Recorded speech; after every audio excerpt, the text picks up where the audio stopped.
वेदांत सार सुबोधिनी टीका के सहित हम चिंतन कर रहे हैं। शांति मंत्र का पाठ करेंगे।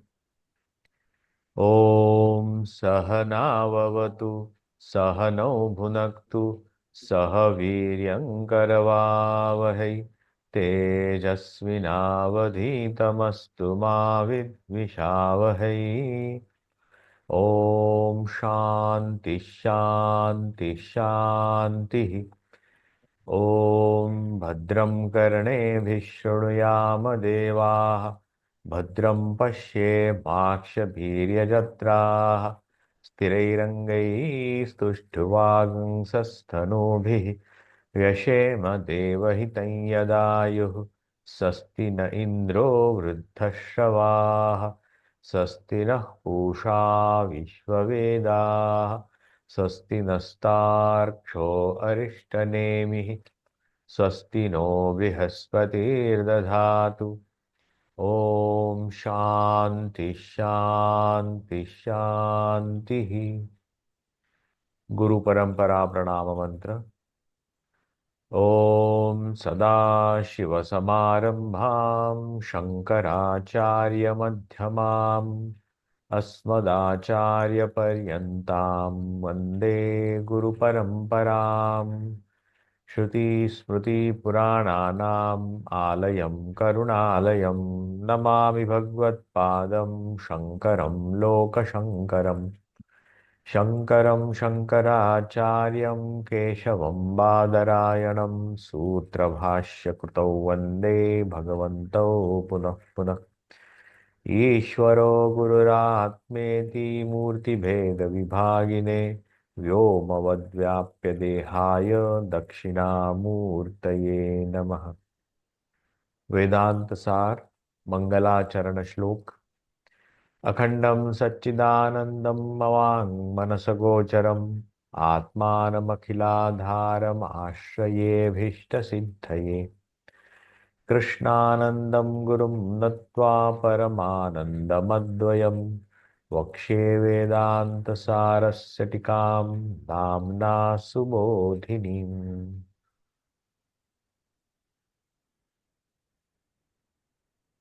अर्थतोऽप्यद्वयानन्दान् अतीतद्वैतभानतः गुरुनाराध्य वेदान्तसारं वक्ष्ये यथामति।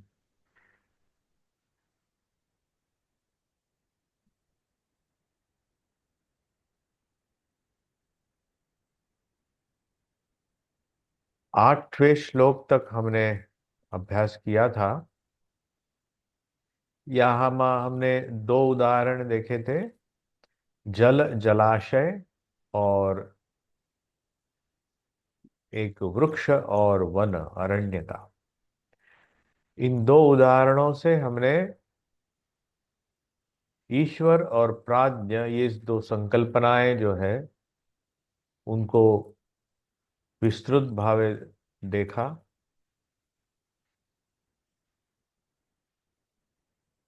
समष्टि अज्ञान और व्यष्टि अज्ञान का जो कार्य है उसके बारे में देखा। अब हम 9वें अध्याय में प्रवेश कर रहे हैं।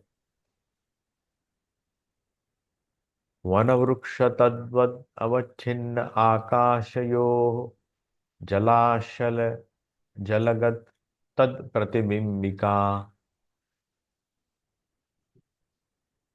अशयोर्वा आधारभूत अनुपहित आकाशवद अनयोः अज्ञान तद उपहित चैतन्ययोः आधारभूतम् यद अनुपहितं चैतन्यं तद उत्तुरीयम् इति उच्यते।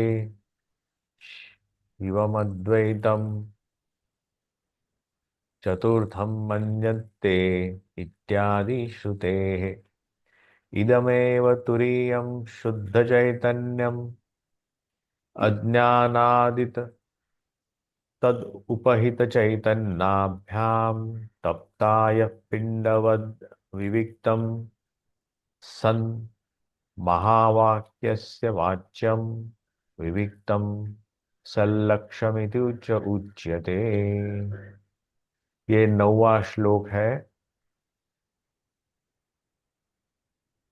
इस 9वें श्लोक में उसी उदाहरणों से चालू करते हैं।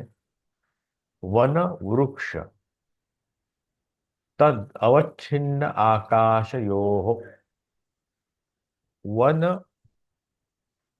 मतलब कलेक्शन ऑफ इंडिविजुअल ट्रीज।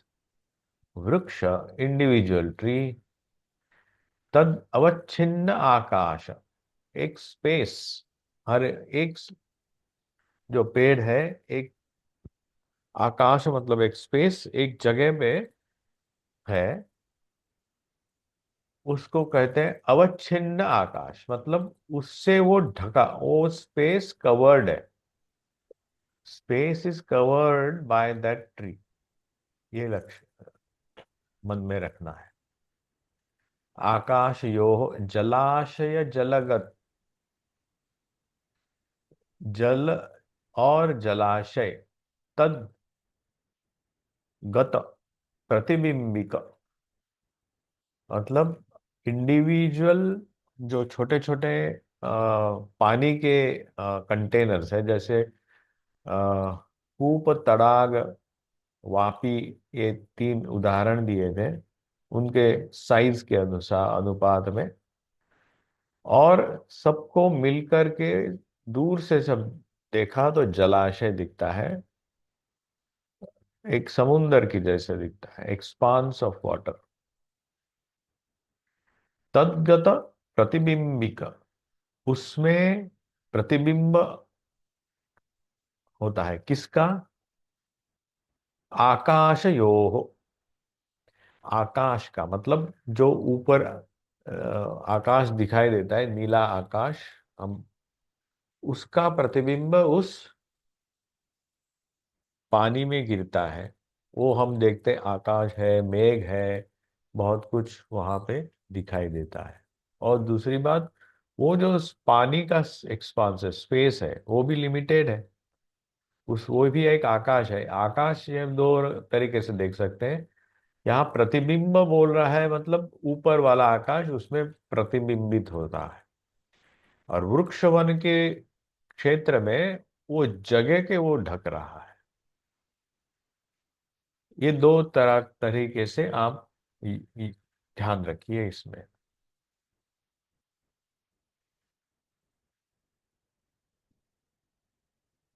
क्योंकि अवच्छिन्नवाद और प्रतिबिंबवाद ये आगे आने वाले हैं। इसके पहले हमने परिणामवाद और विवर्तवाद देखे। उसका ये 2 शब्द आपने सुने होंगे। तो उनमें अभी कंफ्यूजन मत कर लेना। Just here those words and keep it aside.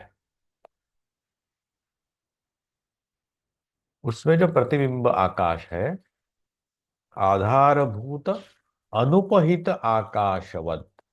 अनुपहित मतलब जो आकाश उस पानी से उपहित नहीं है लिमिटेड नहीं है। उसका प्रतिबिंब उसमें गिरा नहीं हो अलग है।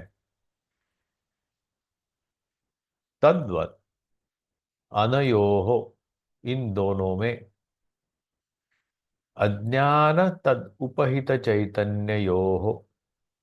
अज्ञान से उपहित लिमिटेड बाय द इग्नोरेंस। कौन लिमिटेड हो गया चैतन्ययोः। आधारभूतम उसका आधार है। चैतन्य ही जिसका आधार है लेकिन वो अज्ञान से ढका हुआ है। यद अनुपहितम चैतन्यम जो अज्ञान से ढका नहीं है ऐसे ऐसा चैतन्य। तद अनुपहित चैतन्य not limited by the ignorance. तुरीयम इति उच्यते। तुरीयम तूर्य मतलब चतुर्थ फोर्थ। हमने जागृत स्वप्न सुषुप्ति ये 3 अवस्थाएं देखी। ये तीनों अवस्थाएं इंडिविजुअल सेल्फ की मतलब जो अज्ञान से ढकी हुई है, लिमिटेड अज्ञान से, जो जीव जो है उसकी ये तीन अवस्थाएं हैं। जीव क्यों है? Because of his limited ignorance formed by limitations. Limited ignorance नहीं है, he is formed by the ignorance, and limited is that Chaitanya. He is limiting the Chaitanya. Otherwise, the Chaitanya is full and expanse. उसके लिए जो उससे ढका नहीं है, वो तुरीयम इति उच्यते। वो चतुर्थ शिवम अद्वैतम चतुर्थम मन्यन्ते इत्यादि श्रुते।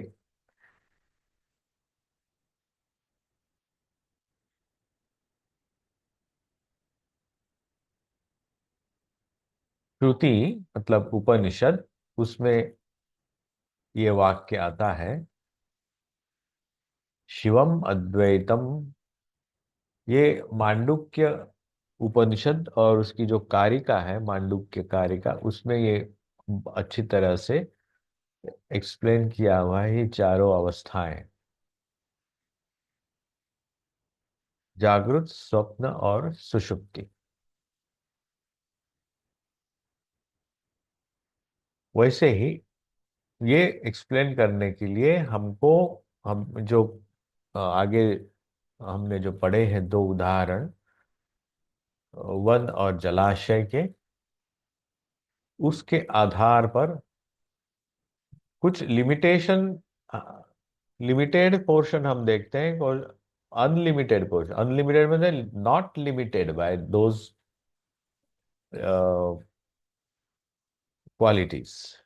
वो जो नॉट लिमिटेड जो है ना, वो जो चैतन्य है उसको तुरीय कहते हैं। और शिवम अद्वैतम कहते हैं। शिवम मतलब शुद्ध है, अद्वैतम जहां दो नहीं है।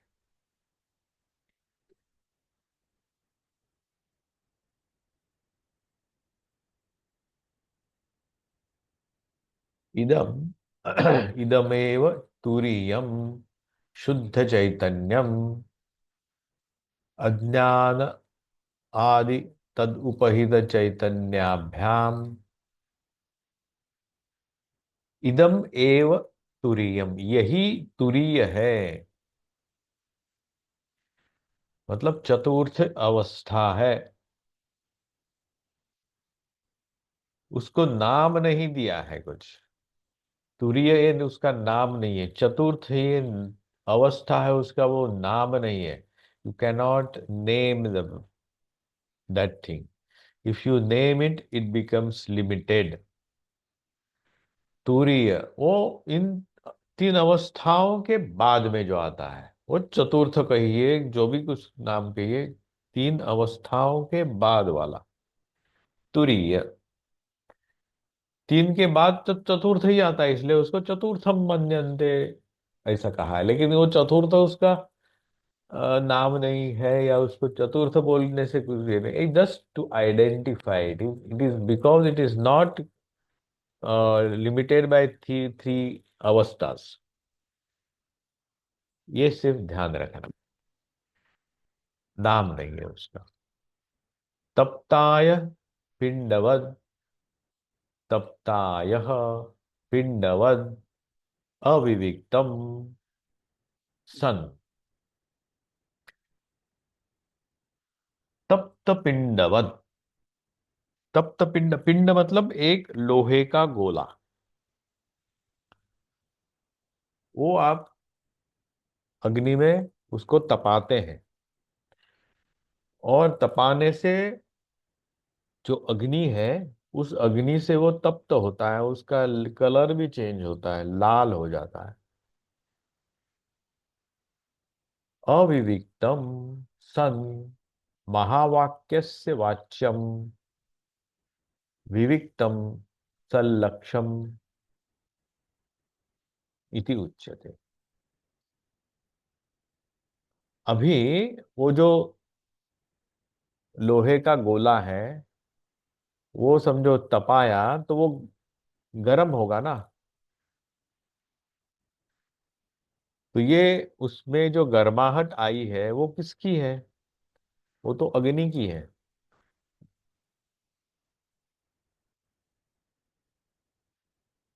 ये सिर्फ ध्यान रखना कि वो अग्नि की जो उष्णता है, दाह्यमानता है, और उसका जो अग्नि का कलर लाल है, वो लोहे ने एडॉप्ट कर लिया उसके साथ ज्यादा समय रहने के कारण।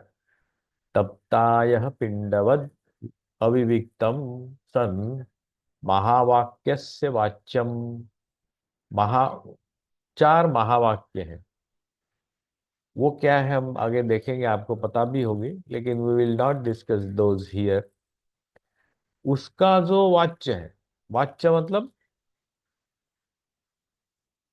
वो क्या कहना, इन चार वाक्यों से क्या कहना चाहिए। ये चार महावाक्य एक के बाद एक नहीं है, वो इंडिविजुअल है, और तीनों चारों का वाच्य एक ही है।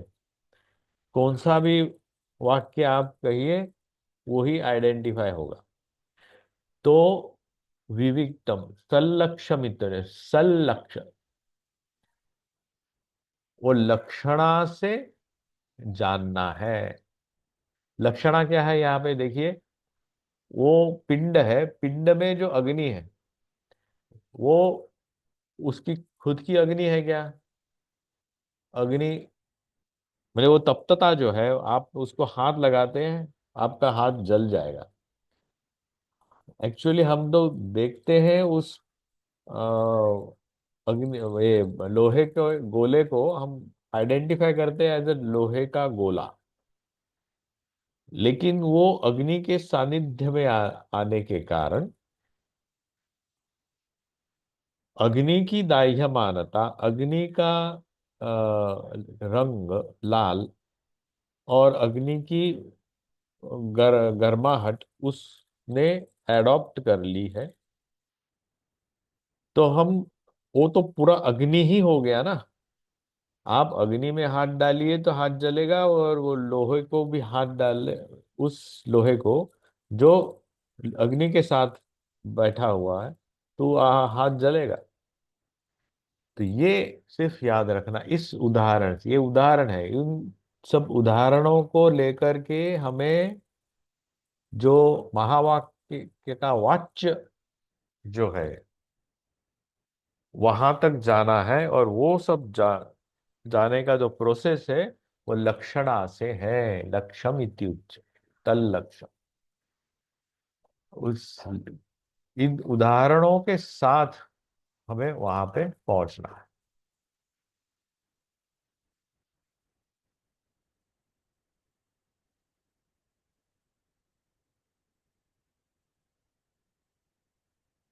हम अभी अच्छा, ये मंत्र का मैंने मोटा मोटी अर्थ मैंने कहा अभी, तो जी। It's okay. जी। ओके, तो हम अभी टीका देखते हैं। उपाधि द्वया, उपाधि द्वय अवच्छिन्नौ। उपाधि द्वय, उपाधि मतलब एग्जाम्पल। कौन से दो एग्जाम्पल दिए? प्राज्ञ ईश्वरौ सब प्रपंचम निरूपयेद इदानीम अनवच्छिन्नम तूर्यम यत् चैतन्यम तल्लक्षयति वन वृक्षे इति। वन और वृक्ष, इन उदाहरणों से उपाधि द्वय अवच्छिन्न प्राज्ञ ईश्वरो। उपाधि अवच्छिन्न, उपाधि क्या है? एक की मलिन सत्व प्रधान ये उपाधि है, अल्प अल्पज्ञत्व है, अज्ञान है, और दूसरे की उपाधि क्या है? विशुद्ध सत्व प्रधान ये उपाधि है। वो किसकी? ईश्वर की। दोनों सब प्रपंच है, दोनों के अपने अपने कुछ कार्य है, कार्यक्रम है, परिणाम है। निरूपयेद इदानीम, अभी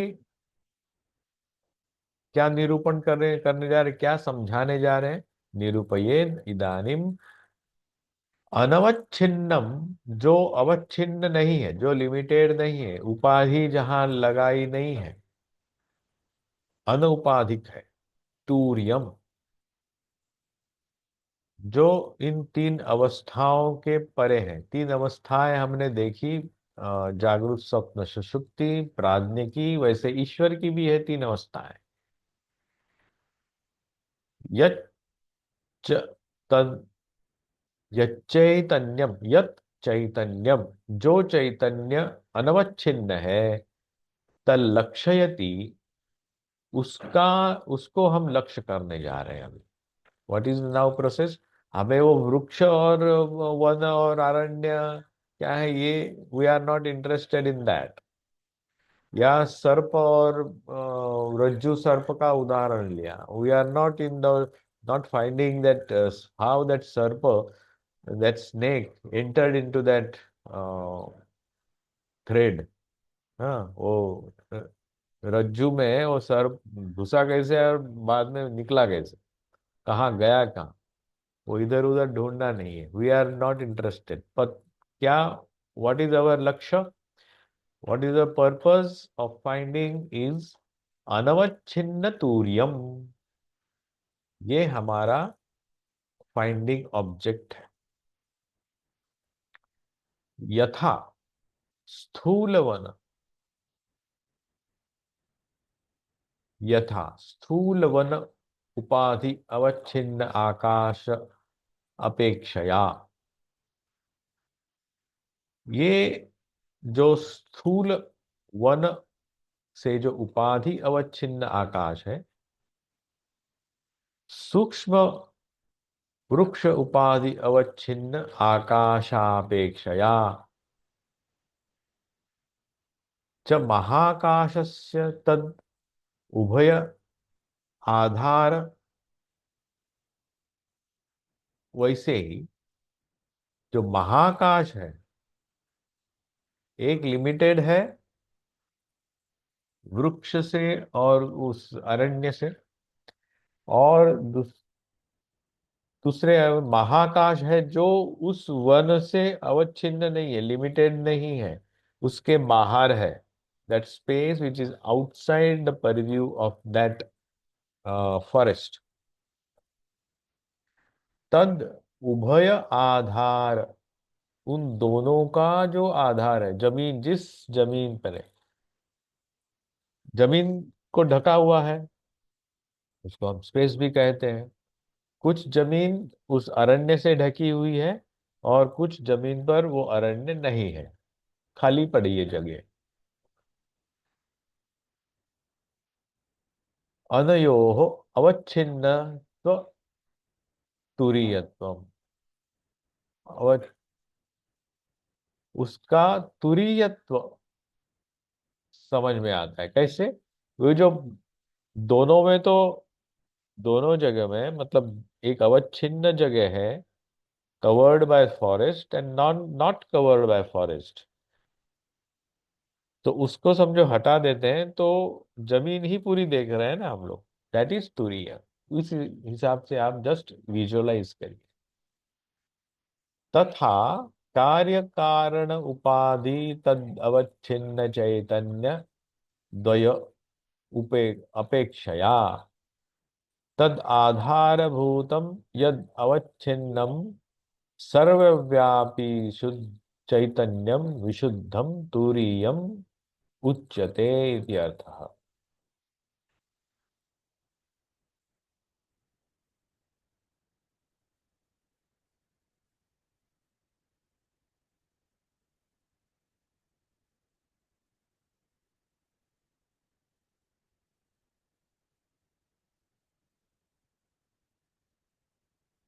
तथा,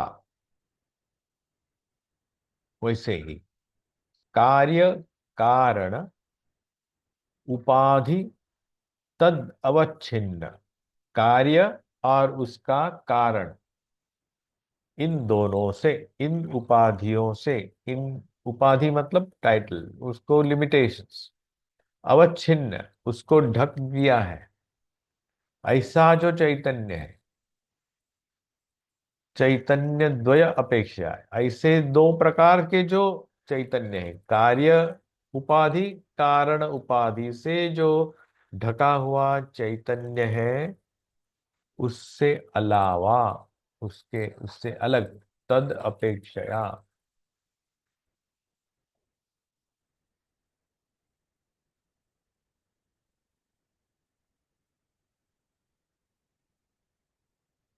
तद आधारभूतम, उसका दोनों का जो आधारभूत, यद अनवच्छिन्नम,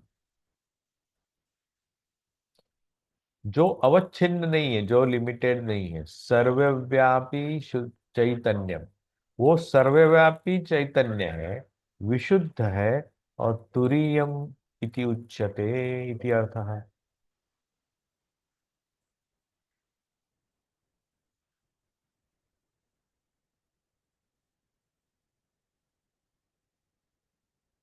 इसका जो दोनों का आधारभूत है, लेकिन उनसे लिमिटेड नहीं है, यद अनवच्छिन्नम, अवच्छिन्न नहीं है, लिमिटेड नहीं है, वो जो सर्वव्यापी है, और वही चैतन्य है।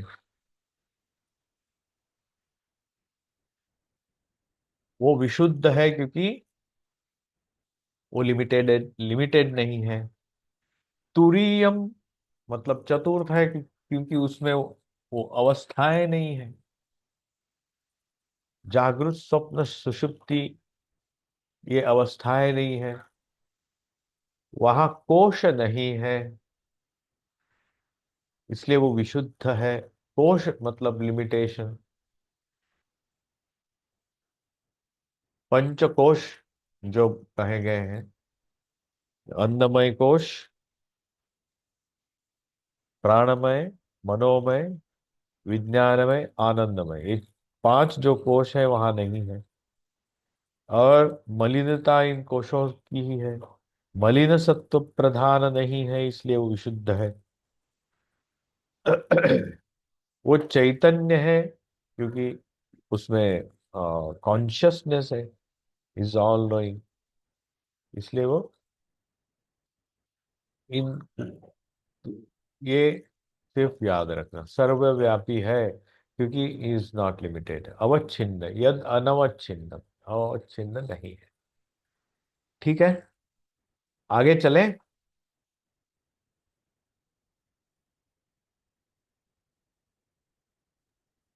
जी।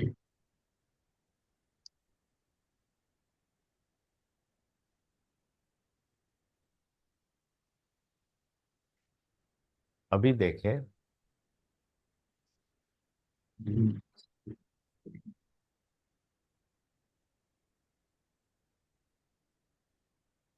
अस्य चैतन्यस्य तुरीयत्वं भाव वक्षमाण विश्वाद्य अपेक्षयेतमाण विश्वादि अपेक्षया इति, मतलब सब जगह पे उसका याद रखना चाहिए। वक्षमाणम क्षया अर्थे श्रुतिम संदयति शिवमिति, इसी का संवादयति मतलब बताते हैं, शिवमिति, शिवम अद्वैतम आदि, आदि पदार्थ त्रिषु धातु धातु भोगम, भोक्ता भोगस्य यद भवेत्, तेभ्यो विलक्षणः साक्षी चिन्मात्रो अहम सदाशिवः, इत्यादि श्रुति ही अंतर श्रुति अंतरंगः, श्रुतिरंग, हाँ, श्रुति में शिवमिति है। अभी आदि पदार्थ यद भवेत् तेभ्यो विलक्षण तन्मात्र श्रुति अंतर यद संगः, आदि पदार्थ, आदि मतलब इस और कुछ कुछ चीजें भी उसके साथ जुड़ गई है।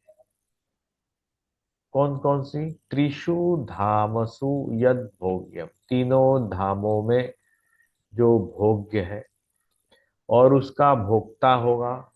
भोग्य जो है होने से उसका भोक्ता भी होना चाहिए। भोगश्च यद भवेत, और जो भोग कर्म होना चाहिए, भोगश्च यद भवेत, उनका भोग भी होना चाहिए।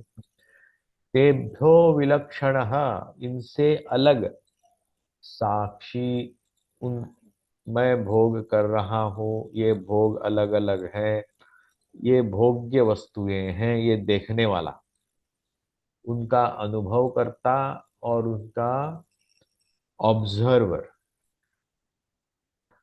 वो उसे कहता है साक्षी। चिन्मात्रो अहम सदा शिव, वो चिन्ह मात्र है। चित मतलब नॉलेजेबल, फुल नॉलेज, कॉन्शियस है वो। ये मात्र, ये जो शब्द है चिन्ह मात्र, मात्र मतलब जैसे हमने मयट पद प्रत्यय देखा, वैसे मात्र भी है, चिन्ह मात्र, उसमें सिर्फ कॉन्शियस ने ही है। मयट प्रत्यय जनरली इसमें वर्ल्डली ऑब्जेक्ट्स में लगाते में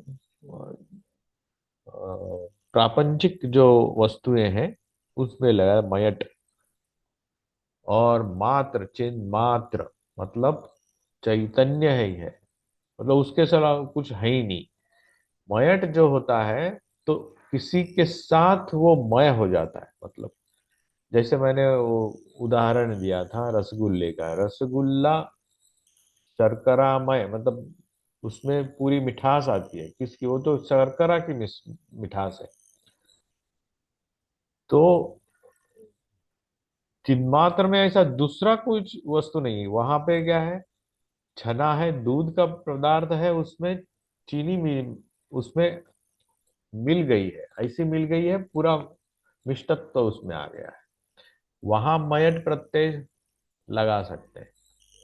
लेकिन चिन्मात्र में जहां सिर्फ कॉन्शियसनेस ही है, उसे कहते हैं चिन्ह मात्र, चित ही है।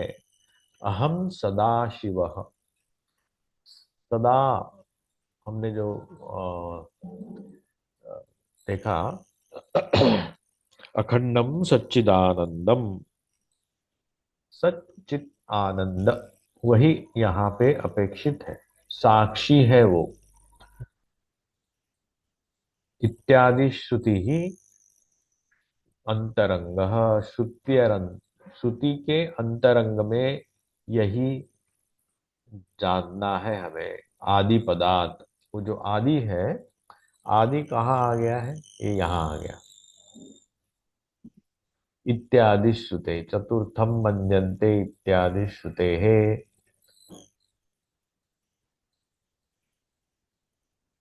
शिवम अद्वैतम।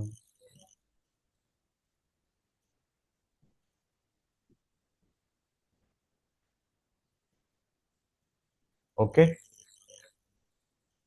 जी। इदम एव तुरीयम शुद्धम, शुद्ध चैतन्यम, अज्ञान अज्ञानादि तद उपहित चैतन्याभ्याम तप, वगैरह वगैरह जो भी है, उस हिसाब से उसको समझना है।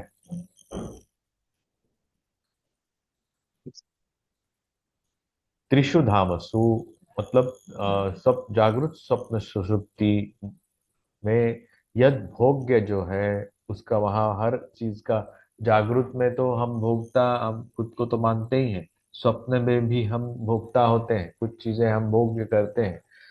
सुख दुख का भी वहाँ अनुभव होता है।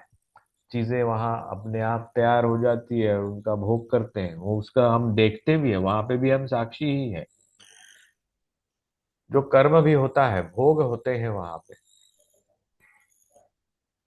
तेभ्यो विलक्षण साक्षी, ये तीनों अवस्थाओं में जो हम भोग कर रहे हैं, भोग्य वस्तुओं को भी जानते हैं, वो जानने वाला विलक्षण रहता है। विलक्षण मतलब उससे अलग ही रहता है।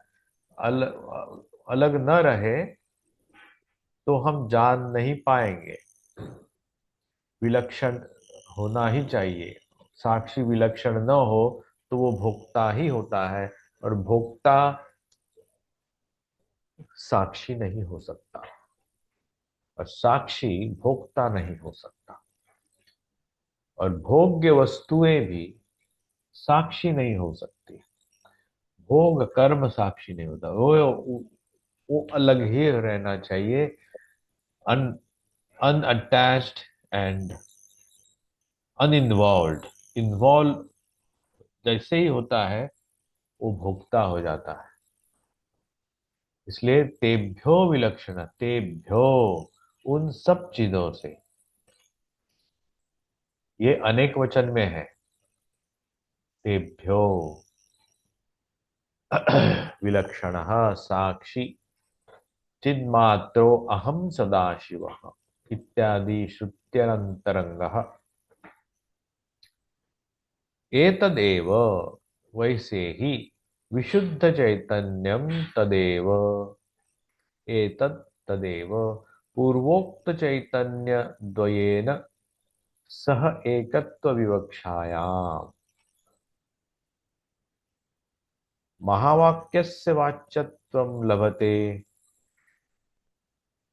एतदेव, ऐसे ही, विशुद्ध चैतन्यम तदेव, विशुद्ध चैतन्य जो है वो भी वैसे ही समझना है। कैसे? पूर्वोक्त चैतन्य द्वयेन, पहले जो चैतन्य द्वय कौन कौन से? प्राज्ञ और ईश्वर। ये जो लिमिटेड चैतन्य है,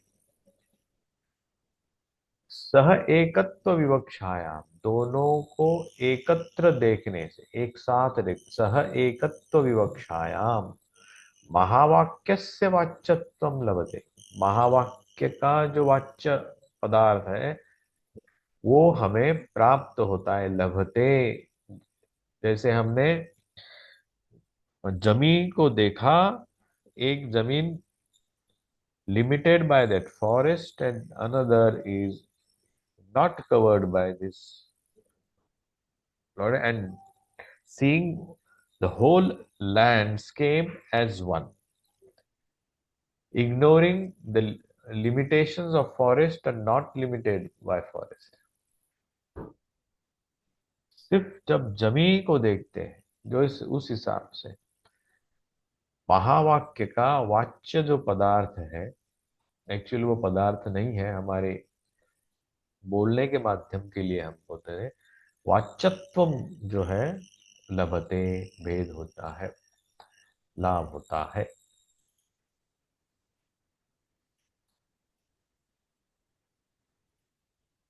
भेद विवक्षायाम च लक्ष्यत्वम लभते इति आह इदम एव इति। भेद विवक्षायाम, जब हम उसमें भेद देखते हैं, भेद विवक्षायाम च लक्ष्यत्वम लभते इति आह, ऐसे कहते हैं। इति आह, आह मतलब कहते हैं। इदम एव इति, इदम से क्या कहते हैं? इदम क्या है? इदम एव, ये जो इदम एव तुरीयम शुद्धम चैतन्यम अज्ञानादि तद उपहित चैतन्याभ्याम तप्ताय पिंडवत अविव्यक्तम सन। अलग अलग देखने से, उति तुरीयम इति, ये जो इदम इति जो है ना, तुरीय को लक्ष्य करने के लिए। तयाणाम चैतन्यानाम, चैतन्येन रूपेण एकत्वे अपि अवच्छिन्न अनवच्छिन्नत्वेन रूपेण वाच्य लक्ष्यत्वे संभवते इत्यर्थ। त्रयाणाम चैतन्य, अभी तीन चैतन्य कहाँ से लाए?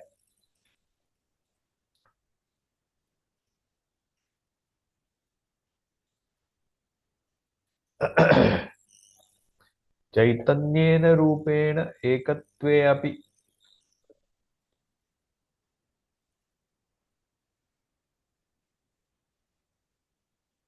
जागृत, स्वप्न, सुषुप्ति, इनमें भी चैतन्य तो है ही, क्योंकि इन तीनों का हम अनुभव करते हैं।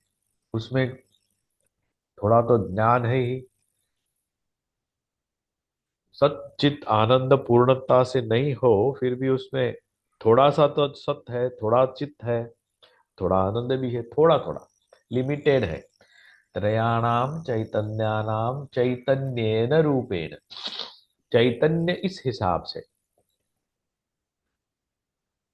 एकत्वे अपि, तीनों में एकत्व है। इसका एकत्व है अवच्छिन्न अनवच्छिन्नत्वेन। एक कुछ अवच्छिन्न है, कुछ लिमिटेड है, कवर्ड है, और कुछ कवर्ड नहीं। अनवच्छिन्नत्वेन रूपेण वाच्य लक्ष्यत्वे संभवते। वाच्य लक्ष्यत्वे, जो वाच्य है, क्या वाच्य है? महावाक्यस्य वाच्य। लक्ष्यत्व, वहां हमारा लक्ष्य और इंगित हमारा वहां पे होना चाहिए।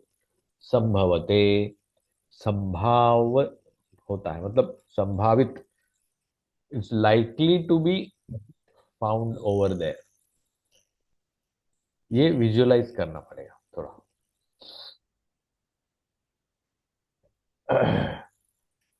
तो हम आज नौवा अध्याय देख रहे हैं।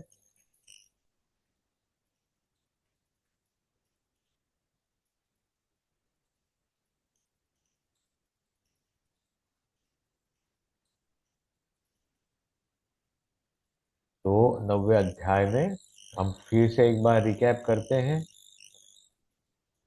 नौवा, वन वृक्ष तद अवच्छिन्न आकाशयोः जलाशय जल तद्गत प्रतिबिंब आकाशयोः वा आधारभूत अनुपहित आकाशवद अनयोः अज्ञान तद उपहित चैतन्ययोः आधारभूतं यद अनुपहितं चैतन्यं तुरीयम् इति उच्यते। शिवम् अद्वैतं चतुर्थं मन्यन्ते इत्यादि श्रुतेः।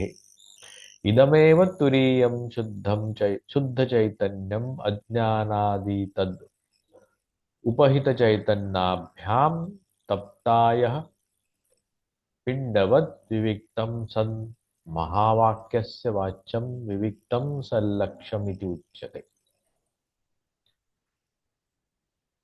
इन दो उदाहरणों से, तीन ये उदाहरण यहाँ पे है। दो उदाहरण हमने पहले भी देखे थे, वन वृक्ष और जल आकाश, और उनसे जो लिमिटेड आकाश का एक अवच्छिन्न होता है वन वृक्ष से, और जल में उसका प्रतिबिंब। इन दो उदाहरणों से मैंने अवच्छिन्नवाद और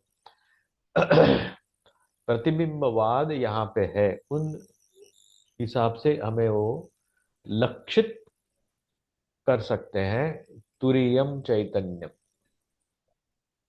तीन अवस्थाओं के जो परे, ये तीन अवस्थाएं इन दो चीजों में, मतलब अवच्छिन्न भी होता है उसमें, प्रतिबिंब भी होता है।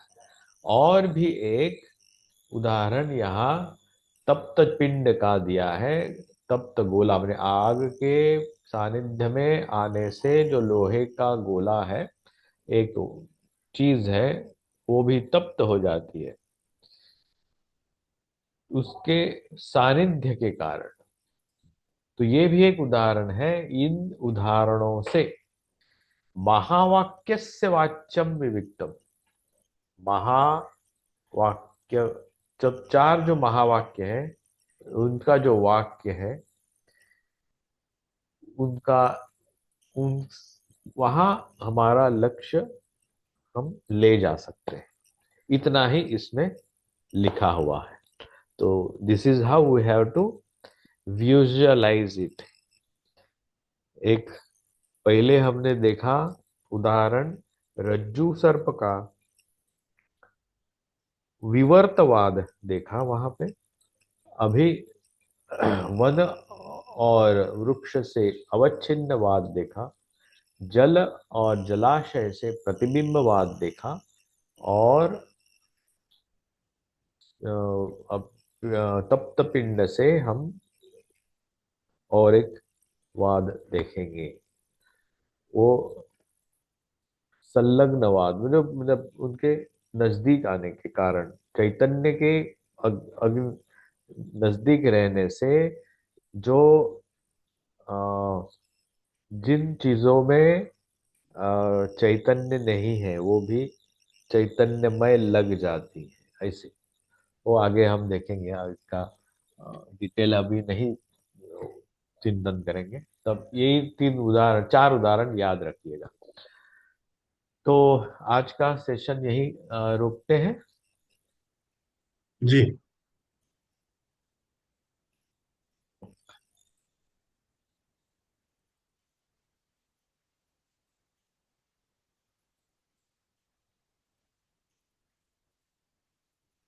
शांति मंत्र का पाठ करेंगे। शांति मंत्र का स्लाइड सामने दिखाई दे रहा जी। है। ओम पूर्णमदः पूर्णमिदं पूर्णात् पूर्णमुदच्यते पूर्णस्य पूर्णमादाय पूर्णमेवावशिष्यते। ओम शांति शांति शांति। ॐ भद्रं कर्णेभिः शृणुयाम देवाः। भद्रं पश्येमाक्षभिर्यजत्राः। स्थिरैरङ्गैस्तुष्टुवांसस्तनूभिः व्यशेम देवहितं यदायुः। स्वस्ति न इन्द्रो वृद्धश्रवाः। स्वस्ति नः पूषा विश्ववेदाः। स्वस्ति नस्तार्क्ष्यो अरिष्टनेमिः। स्वस्ति नो बृहस्पतिर्दधातु। ओम शांति शांति शांति। हरि ओम तत्सत्। श्री राम कृष्णार्पणमस्तु।